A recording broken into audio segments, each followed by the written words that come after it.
Hello everyone, so we've just seen how to manage type 3 disease on the mitral side. Let's move to the right side of the heart, the tricuspid valve.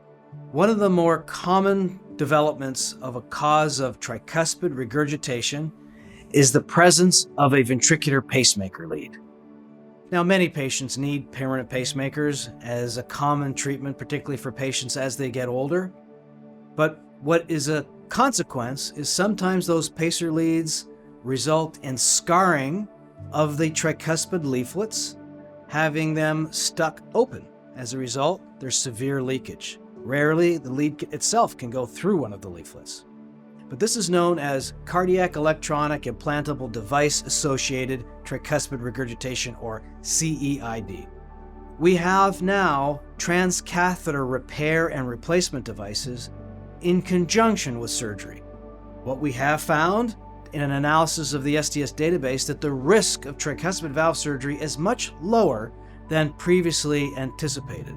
So in this episode, please join us as we show a unique technique where we exteriorize the lead internally, outside of the annulus, at the time of a tricuspid valve replacement in a fairly high-risk patient, so as not to jail or entrap the lead. Let's have a look.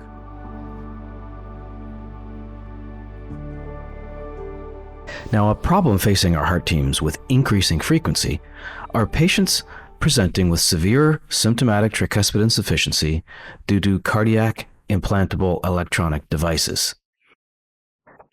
This is a 69-year-old gentleman presenting with severe tricuspid insufficiency and heart failure who is highly symptomatic, deemed not a candidate for transcatheter therapies, who had, as we can see, tethered leads incorporating the posterior leaflet, a very common problem with implantable devices resulting in severe TR, as well as a large annulus. While relocation is possible or jailing the leads are possible at the time of replacement, the former by repair, this is difficult to jail the leads at the time of tricuspid replacement. So this is a novel technique where we actually relocate the leads, but through internal exteriorization. So going down to the confluence of the septal and posterior leaflet into the ventricle itself, into the fat pad, which is still fairly safe, and create, almost like for those that have done general surgery, like a feeding jejunostomy technique, where we can use the leaflet and the ventricular wall to make sure these are exteriorized, again using the dual blade as another arm, and then create this technique to exteriorize the leads in a running fashion. This is just 4-polypropylene. And now we have the leads that are exteriorized but yet mobile, and subtly so. So in the event that lead extraction is required in the future, this allows this to happen. Now we perform a tricuspid valve replacement in a relatively standard fashion using interrupted cord-sparing techniques and leaflet-sparing techniques. In a circumferential fashion, again using left hand once we're past 12 o'clock on the clock face, using the DeBakey in this case. You can easily switch hands to use the needle driver if desired.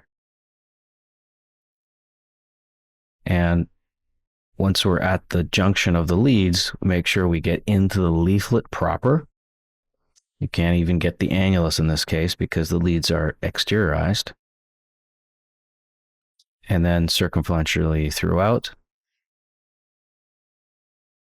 This is the largest possible prosthesis we can put in place, a 33-millimeter valve. You can see how large the annulus is. I believe the annulus measured over 55 millimeters. Another reason it was deemed not an ideal candidate for tricuspid valve replacement percutaneously. So here we have it. We have the prosthesis being lowered into place. This is a 33-millimeter prosthesis. And one of the most important things with this technique is I like to advance the leads to make sure they're not under tension. prior to placement, and then we'll reconfirm that after the fact. Place the suture fasteners, and we can see that this is now at least 1 to 2 centimeters distant from the sewing ring in terms of the lead.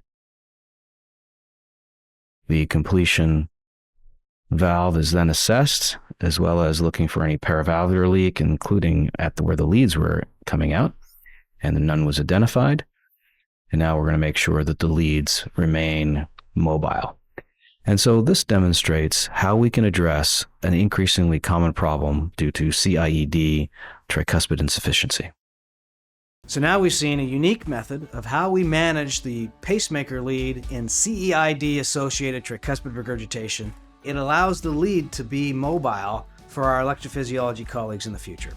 So now if we go back and we look at this season, we've talked about type 3 or restrictive pathologies of both mitral and now latest on the tricuspid. These last episodes have built upon our approach to mitral valve disease from the very beginning through degenerative disease and through restrictive disease. Join us for our next season where we're going to now approach even more complex pathologies, particularly that of the destructive nature of endocarditis.